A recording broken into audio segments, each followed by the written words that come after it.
The definition of the word collectivism has very little to do with the fact that people are working collectively. You can work collectively in a voluntary fashion, or you can work collectively under coercion. And there lies the difference between collectivism and individualism. Individuals work collectively. They work together. They don't move their pianos alone. They call upon their friends, and they recruit their friends to help them, and they ask for help, and they participate in helping others in doing essential tasks. But they do it under conditions of voluntary cooperation. Collectivism implies that if something is important enough, then the state should step in and make sure that everybody conforms, whether they want to or not. They're not to be given freedom of choice, free will. They're to be coerced into doing it. So the essence of collectivism in a political sense, and the sense in which I use the word, is that it employs the use of coercion to require people to work together. And once coercion enters, then all of the other positive attributes, such as charity, go out the window.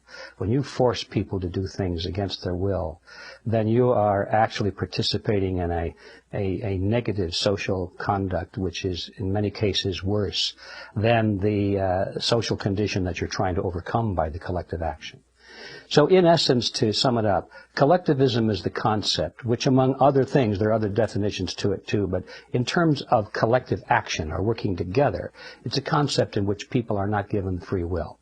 They're required to do this and that because the majority has decided this is for the greater good of the greater number and so forth. Whereas individualism works toward the same goals, but they do so in the environment of freedom. So it's the difference between freedom and coercion.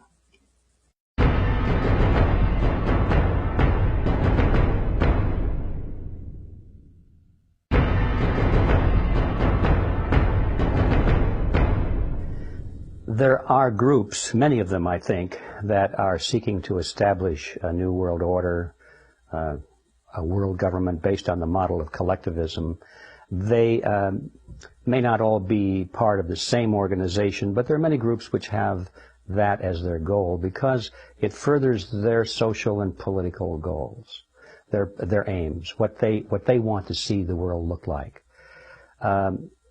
You can imagine who these people would be. The ones who control others benefit from a totalitarian system. In other words, politicians like collectivism because collectivism puts ever-increasing power into their hands. Bankers like collectivism because it gives the banks the power to create money with state sanction and state support, to create money out of nothing, and that gives control over human beings. Anybody who benefits from controlling others has a natural affinity to this concept of collectivism. They want to be in the driver's seat. They want to be the masters. They want to be the social engineers. They want to be the gatekeepers.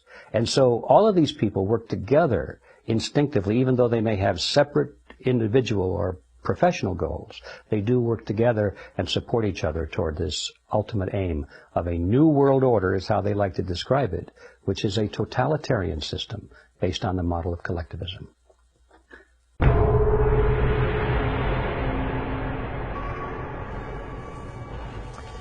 A one-world government could be wise or very unwise, depending on the type of government it is.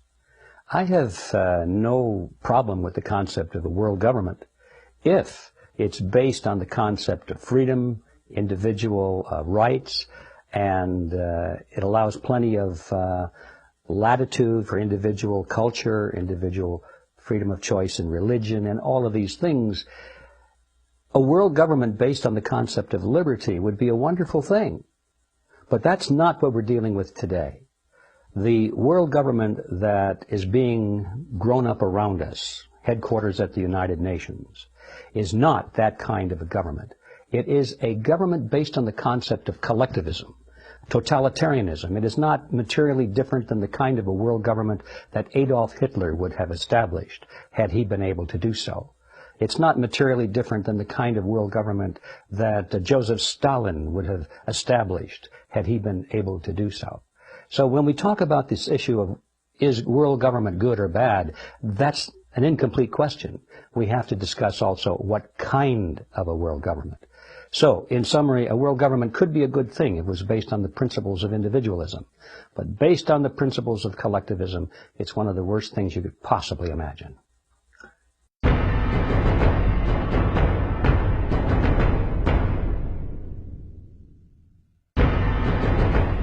It's not easy to define the word collectivism in a few sentences because there are so many aspects to it.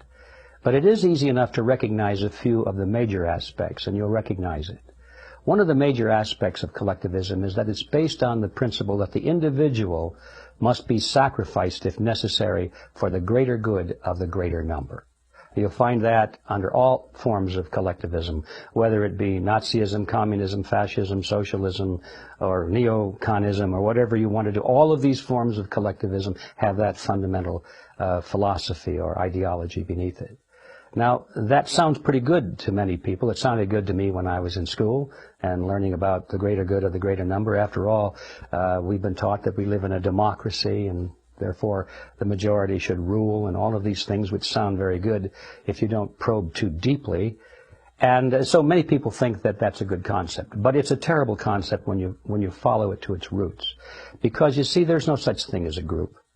A group doesn't really exist. It's all in the mind. The word group is an abstraction. It symbolizes in our minds the concept of many individuals. But group does not exist by itself. You cannot touch a group. You can touch individuals only. It's similar to the concept of the word forest. You can look at a forest, you say, well, I'm looking at a forest, but you're not. You're looking at trees. They're only trees, and so the word forest is this abstraction for the concept of many trees. And the same thing is true in social structures. The word group is a very deceptive word. We think that the group somehow has rights. Well, since there is no such thing as a group, we're really dealing with the concept of many individuals having somehow more rights than a smaller group of individuals. And so that really, if you follow it all the way to its core, is a question of mathematics. Collectivism is based on the substance that three people really have the right to tell two people what to do regardless, because there's 3 against 2. And once you boil it down to the issue of mathematics, it falls apart, because human rights are not based on mathematics. I know we don't have time for a lot of this, but something that just occurred to me this morning when I was thinking about this concept. They say that the greater good of the greater number is accomplished by giving the larger number the right to dictate to the smaller number. But when you think it through, it's just the opposite. Let's suppose that you had 4 different elements in society. You had a group called red, a group called green, a group that's blue, and then a smaller group that are purple. The red, green, and blue represent different classes or groups of society, and the purple ones are the administrators, the government officials, the police, the courts, and all of the bureaucrats and the politicians that are going to regulate this great society. So you say, well, the first 2 groups, red and green, decide to take all the property away from blue. And that's certainly for the greatest good of the greater number, because red and green is a greater number than blue. So if that's your point, then finally the greater good of society has been served in that equation. But now the next time around, green and blue decide to take away the property of red. And you say, well, in that instance also, the greater good of the greater number has been served. And then finally, to round it out, you get, what do they do? Red and green, green and blue. Well, blue and red then get together and take away the property of green. And here again, the greater good of the greater number has been served. But when you stand back and look at the whole process, all of the groups have been plundered by the others. And you might say, well, it all evens out, doesn't it? No, it doesn't, because there's a 4th group, the purple. And every time there's a plundering action going on, the purple wind up with a pretty good share of the action just for their administrative services. And so when you follow it all the way through at the end of this process, all of society has been damaged by this greater good for the greater number concept, you see. The only greater good for the greater number really comes from the concept of individualism, when you deny the majority to take away the rights or the property of the minority. If you hold up the individual as the supreme element in society instead of the group, under that philosophy, under that ideology, now you do actually have the greatest good for the greatest number.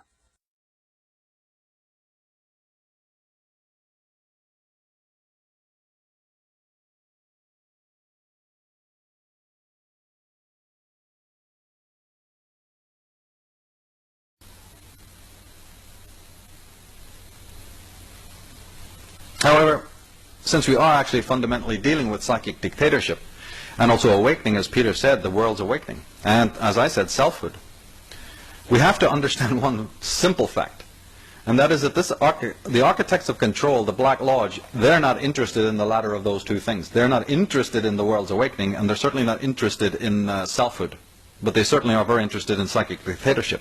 So then what? What do we do then? We got to realize that these people, the reason why they're not interested in it is because they are the least self-aware people imaginable.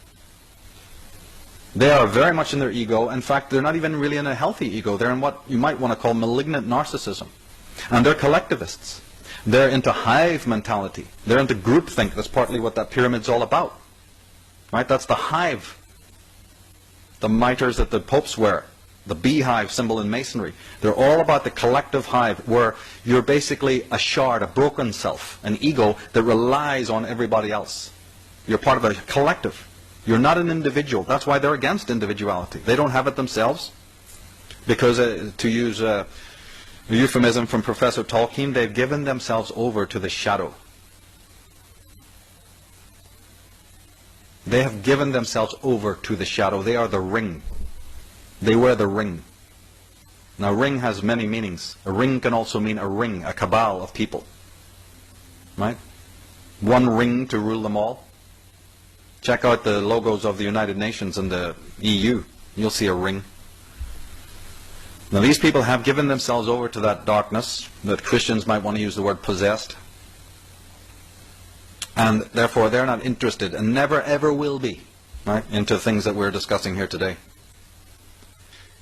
Erich Fromm, one of the great psychologists, in his masterpiece, Anatomy of Human Destructiveness, says, when in group narcissism, the object is not the individual but the group to which he belongs. The assertion that my country or nation or religion is the most wonderful, the most cultural, the most powerful, the most peace-loving, etc., does not sound crazy at all. On the contrary, it sounds like an expression of patriotism, faith, and loyalty. Well, look, if you don't have a selfhood, you don't have any psychic sovereignty, then of course the other forms of sovereignty matter a great deal. And you'll fight and die for a flag. 10, 15, 20, 30, 40, 50 years roll by and you're wondering what the people died for. Everything that they died for has come to pass. Everything they died to prevent. And Fromm goes on to say the sick individual finds himself at home with other similarly sick individuals. The whole culture is geared towards this kind of pathology. The result is that the average individual does not experience the separateness and isolation the fully schizophrenic person feels. He feels at ease amongst those who suffer from the same deformation. In fact, it is the fully sane person who feels isolated in the insane society. And he may suffer so much from the incapacity to communicate that it is he who may become psychotic. Now, Esther Villar talks in her book, The Manipulated Man, on the subject of freedom and says that freedom is the last thing he wants. Man functions according to the principle of pleasure. In non-freedom, to be sentenced to lifelong freedom is a worse fate than lifelong slavery. To put it another way, a man is always searching for someone or something to enslave him. For only as a slave does he feel secure. Like I said, you don't want to walk the Siddhartha road? Hey, I'll accept even that form of tyranny because at least it provides me a bowl of soup, a pillow, a cell, and some security. Because I'm deadly afraid to be a self. I was walking around Bath 2 weeks ago when we were doing the talk there, and I came across this unbelievable sign which said, I am who I am because of everyone. It was some sort of corporation, telephone, or whatever. I am who I am because of everyone. I mean, this is Patrick McGowan's worst nightmare. First of all, it doesn't even make sense grammatically, because if I am what I am because of everyone, then where's the I involved? So you see the paradox already in there? But they're willing to hang with that paradox, as most people are. So that's why I said I am not concerned about the global village per se. I'm much more concerned about the kind of creature that's going to inhabit it. The kind of creature that's being formed right now who believes this kind of thing, who's just delighted to have this kind of ideology to buy into. And here's an important word that maybe we need to look at with fresh eyes. Truth. It's used a lot, bandied around a lot. Do we really understand that truth is it's really the same word for reality? And if we don't see reality as it is, in other words, if we have an idea of reality, then where's the truth? And we do. We all have these ideas of reality that need to be deconstructed. Some might not need to be thrown out. Some may. Like Shakespeare said, it's often just one flaw that can bring the whole personality down. Here's another one that seems rather controversial. Do we know that truth is one of the most destructive things on earth? Is that perhaps why the narcissistic, egoistic part of us has nothing to do with it? Because truth is ultimately very deconstructive, very destructive. What happens to lies in the presence of truth? Well, it's an old story. The ancients knew all about it. They even had personified it by certain gods, certain archetypes, like Shiva. And the West has its own versions of those archetypes as well. And you can better believe that in the shamanic tradition, they've got it. Because when you come in front of the shaman, the true shaman, that's what's going to be dealt with. That's what you're going to be dealing with, is the deconstruction of all of those false selves and shards. They're not going to be dealing with you as a collective entity at that point. They're going to be dealing with you as an individual if you've got it. And they're going to work to remove everything that does not have its roots in selfhood. Now, see, we have these very romantic ideas about these shamanic groups, as if, when we talk about the Native American Indians or the Druids or the Amonists, the holy, holy people, and we still think of that of modern-day India. No. The collective groups, whether they're Native American, they're a bunch of mass-murdering butchers and sadists and greedy people like everybody else. When you're talking about shamanism, you're talking about a very small group, a tribe within a tribe. Same with the Druids. And they knew what the tribe was.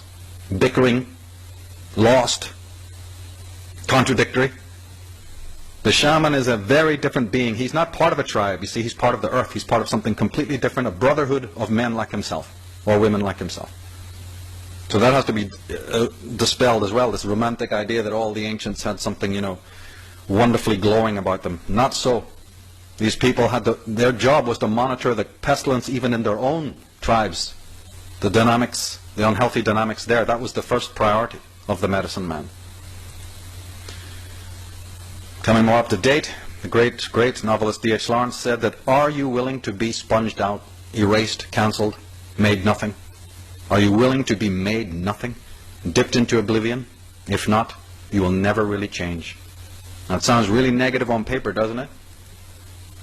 But as the alchemist Figulus said, bodies cannot be changed except by reduction to their first matter. We have this idea through all this mind control that change and evolution and development is from where I am, I go forth. I go higher up the hierarchy. I start here, I go there. Whoever gave us this idea? Does a field do that? If you keep doing that, the field will stop being fertile. Where's the fallow period? Where's the gray area? Where's the deconstruction? Where's the reduction? As a matter of fact, the phoenix must burn down before it can rise again. This was the original alchemical story, the real mystical story. Are we doing that in today's world of acquisitiveness and affluence? Of course not. It's all get and gain and have and own and territorialize. Well, we're not going to be able to do that in spiritual terms. There needs to be a thorough revision of what we understand to be spirituality.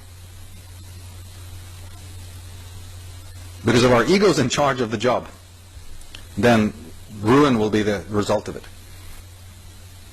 The occultist Manly Palmer Hall, he said that to repress rebellion is to maintain the status quo, a condition which binds the mortal creature in a state of intellectual or physical slavery. But it is impossible to chain man by merely slaving his body. The mind must also be held. And to accomplish this, fear is the accepted weapon. The common man must fear life, fear death, fear God, fear the devil, and fear most the overlords, the keepers of his destiny. champion of the aforesaid, Edward Bernays, who should know, he says, if we understand the mechanism and motives of the group mind, it is now possible to control and regiment the masses according to our will without them knowing it. Now note that he didn't say free the masses. He's not talking about enlighten the masses. Right? The operative word there is control, regiment the masses. The conscious and intelligent manipulation of organized habits and opinions of the masses is an important element in a democratic society. Those who manipulate this unseen mechanism of society constitute an invisible government, which is the true ruling power in the country. We are governed, our minds are molded, our tastes formed, our ideas suggested largely by men we have never heard of. We are dominated by a relatively small number of persons. It is they who pull the wires which control the public mind and who harness social forces and contrive new ways to bind and guide the world. And then you're telling me there's no conspiracy? They're the highest people in the lackeys are telling you absolutely there is one. Long time before the Bernays, we have the Fabian Network. Alice Bailey, she says, behind the division of humanity stand those enlightened ones whose right and privilege it is to watch over human evolution and to guide the destinies of men. This they do through the implanting of ideas in the minds of the world thinkers, so that these ideas in due time receive recognition and eventually become controlling factors in human life. They train the members of the new group of world servers in the task of changing these ideas into ideals. These in turn become the desired objectives of the thinkers and are then taught to the powerful middle class and worked up into world forms of governments or religion, thus forming the basis of the new world order. And she was a leading occultist, very much again in with all the major intellectuals of the day, including Bertrand Russell and George Bernard Shaw and so forth and so on. And so she's telling you that there's a hierarchy of knowledge involved, a sort of drip down poison, an infection, starting somewhere up here in the higher realm and then drifting down until it infects everyone below, and infects them without them even knowing it. Like Vernon Howard said, the man who's under psychic, the person who doesn't believe in psychic hypnosis is probably the one under it. Look at it though, is generally my take on it, which I've tried to express in Architects of Control and other work, and that is that, look, you can't continually be talking about tyrannies as if it is a gun to the head, and we're being forced and coerced all the time. Sooner or later we're going to have to ask us a more deeper question. What is it that the slave is doing to not only bring about his own enslavement, but perhaps to even bring into being the enslavers? Because ultimately I believe that this master-slave thing is a relationship. It is in our relationships, on the intimate domestic level, and it is further up the fractal. And as you know, 9 times out of 10 in this so-called conspiracy or alternative movement, that is not being dealt with. There's a lot of finger pointing, there's a lot of pointing out who the enemy is, and that's very valid and important. We need to do that. But I approach a lot of this stuff from an occult tradition, from a philosophical point of view, never forgetting that there's a relationship here between the parasite and the host. And to, in a couple of lines, just express what we were doing in Architects of Control for those who haven't seen it. Basically, we're asking a question. And that is man accepting tyranny in all its forms, both in intimate life and further up the fractal? Are we accepting that because we'd rather have external tyranny in any form than walk the road of selfhood? Now, I don't know. I say we're exploring it together. Is man so afraid of the burden, the weight of being a self?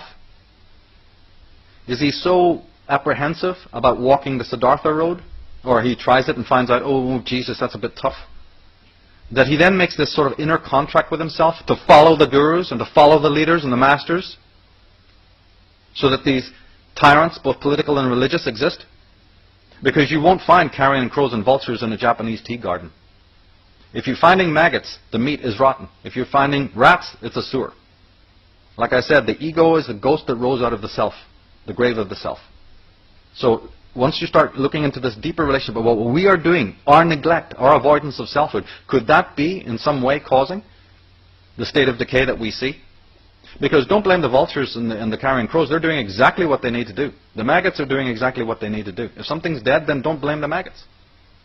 So if the psyche is in a state of decay, don't blame the predators for coming by and setting up shop.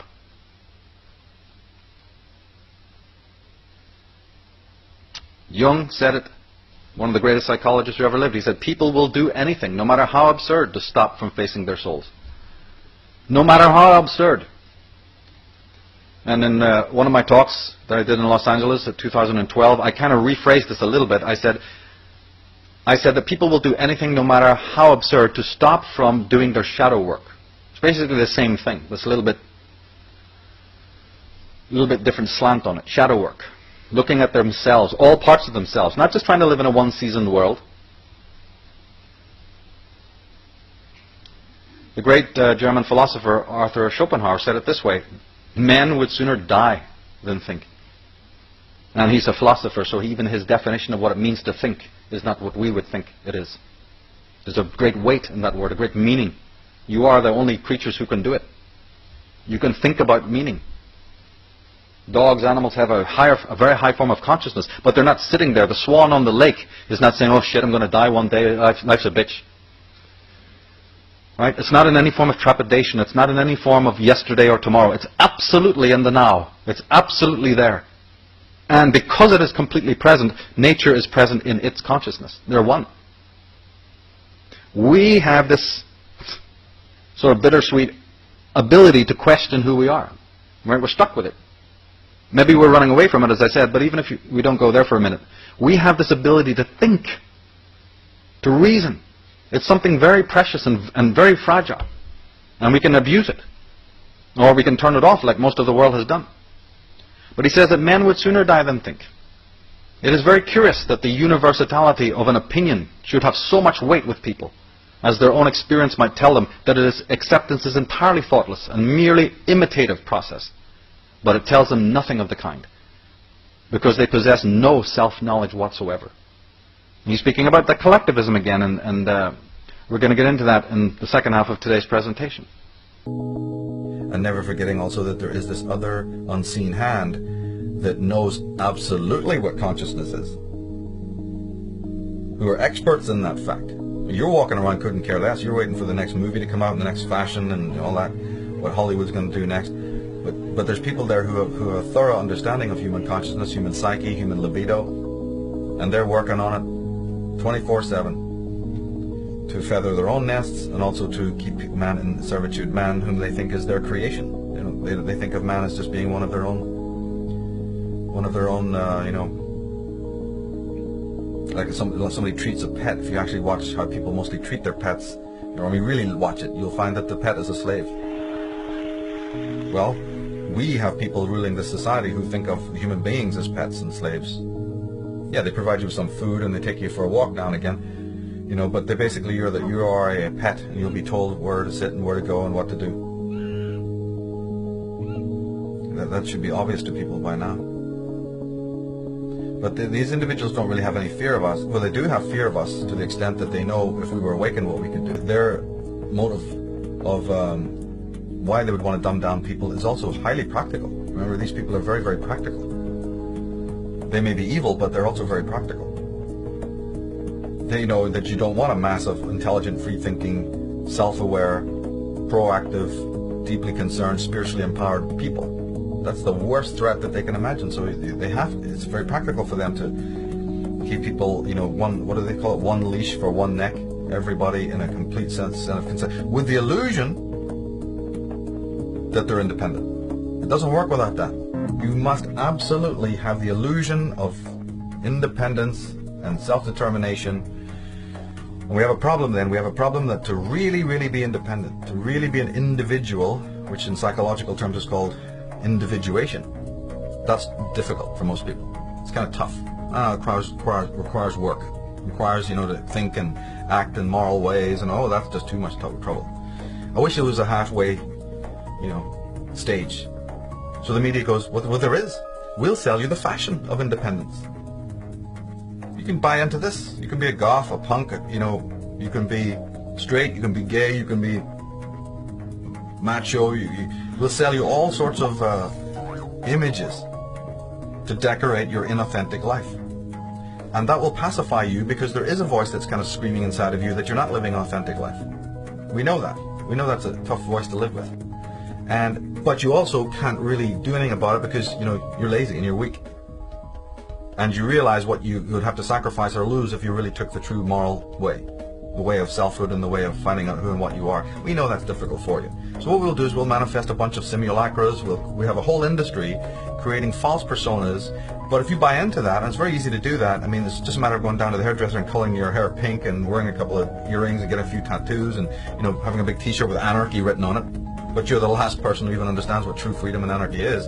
Well, don't worry about that. You know, well, the world is full of those kinds of people, isn't it? But do you see it being any more free?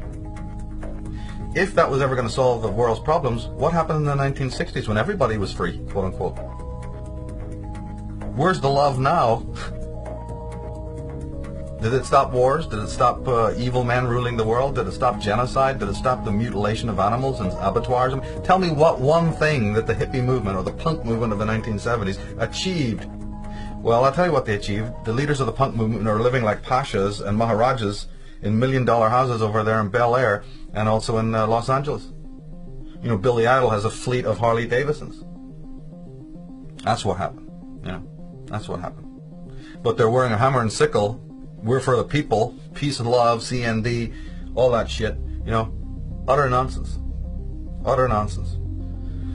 Maybe the man from within who's completely incognito, who's working within the system, you know, suit and tie, you know, would never, you'd pass them by on the street. Maybe those people will do more damage to the evil status quo than all those hordes screaming for reform, you know. Because it's not just a mass of people label reading, running away into these inauthentic models. It's a small group of educated people, dedicated, passionate, absolutely zero tolerance for the lie, who are from all walks of life, who have spiritually, most importantly, that they're spiritually adept, that they understand what knowledge is. They have reverence for knowledge. They're not just trying to gain knowledge. Any idiot can do that. Gaining knowledge, well, God, the schools are full of it. No. It's a matter of loving knowledge.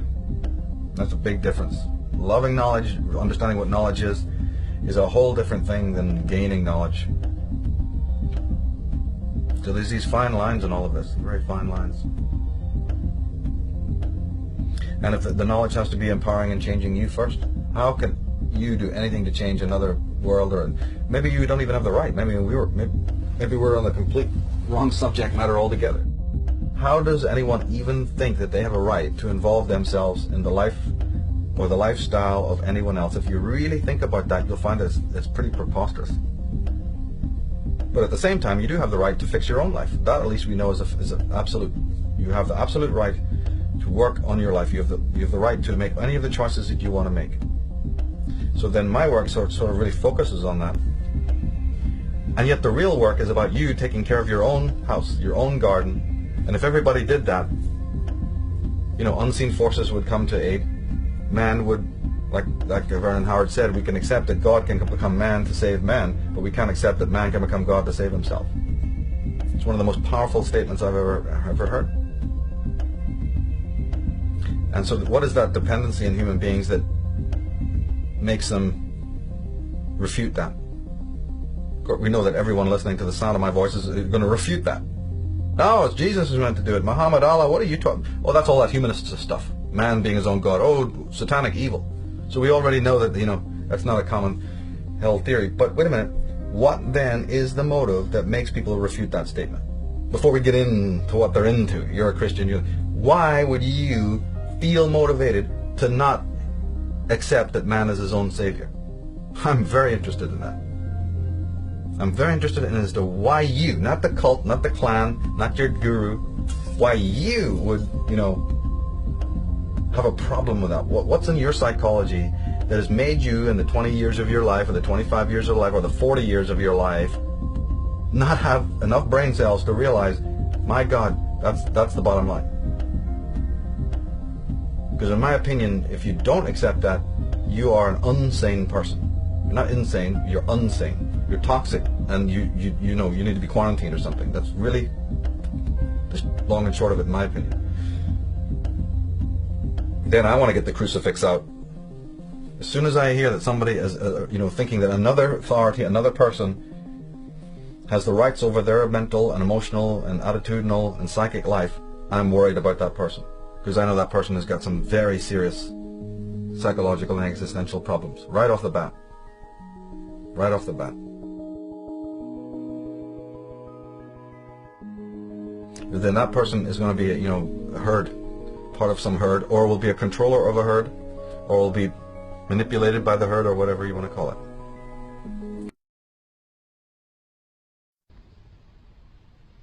And so, in conclusion, we come full circle to emphasize our original point concerning the war on consciousness, the psychic warfare, perfectly pointed out by Nesta Webster, one of the first people to expose secret societies and subversive movements.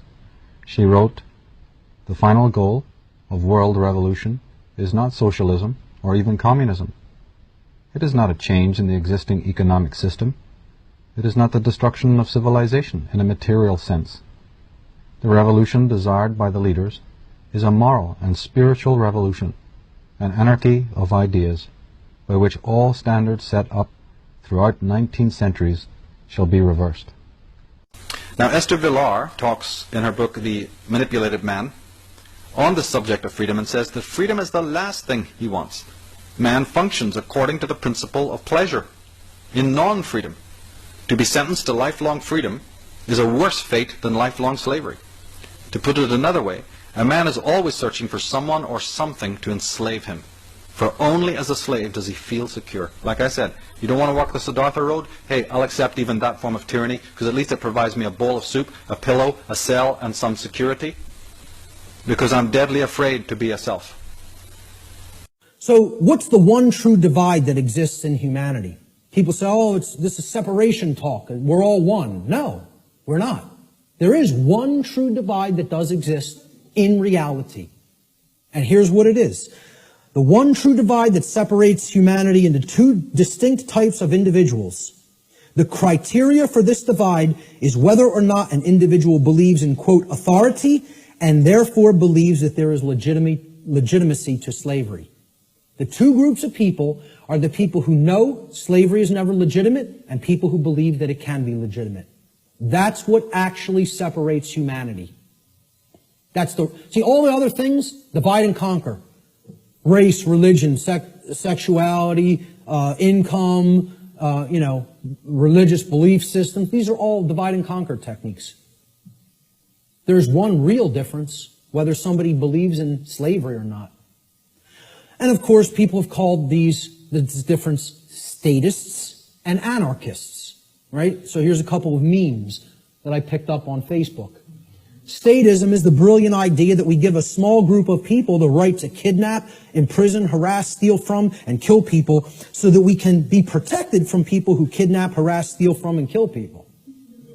Yeah, that makes a whole lot of sense if you ask me. I think it's going to work out brilliantly with that system in place. So I was looking for good pictures of anarchists. So I was going to put, maybe myself, Larkin Rose, Freeman, Frater X, people who get all this stuff, who I personally like their work, Michael Tsarion, etc., David Icke. But I said, hey, let's put a meme up there that really expresses it. So I found this picture of Jesus, a meme that says, I'm an anarchist, but most of my followers are statists. People who are these fake-ass Christians who believe they somehow are following the teachings of Christ, and they believe in government. They believe in financial institutions. They believe in organized religion. These are the three things that killed Christ, if you even accept the historicity of the event. Who was Christ waging basic conflict with? The Pharisees and Sadducees, the organized religious order and controlling religious orders of his day. Okay? What really got him into deep trouble, he was pissing them off, but they were already on the wane. The old world order was on the way out, and the new world order was already on the way in at that time. You know? He got himself in real trouble when he went against the financial institutions, the money changers at the temple, taking people for a ride for temple coins, right? And he flogged their ass. He took out the switch on them, right? Not somebody who never got angry, who accepted evil and said, oh, it's just an experience, you know, none of it matters. Took out the switch and beat their ass for usury, okay? And then who finally put him to death? The police of their day. The Roman Empire. You know, Roman centurions. The operating standing army and police of their day. The government. So who is he waging spiritual warfare against to try to bring righteousness into the world? He was waging spiritual war against the three entrenched mind control religious establishments of his day. Organized religion, organized finance, and government. And people don't see it that way, so-called Christians. You know? Because they're not interested in the real teachings. They just want to call themselves something and identify it and say, oh, that magically makes me this. You know? Because you go to church on Sunday doesn't make you a Christian. You know?